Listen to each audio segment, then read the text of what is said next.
अल्लाह की बनाई इन पक्षियों की आवाज से सुनकर आप या तो हंसेंगे या डर के मारे भाग जाएंगे। नंबर 1, पीहा। इसकी आवाज को स्लो मोशन में करने पर ऐसा लगेगा जैसे कोई एम्बुलेंस या पुलिस की गाड़ी हो।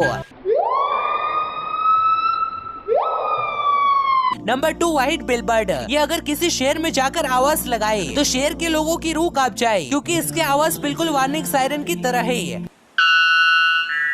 नंबर 3, कैसोवेरी, जिसकी आवाज बिल्कुल किसी रॉयल एनफील्ड जैसा है।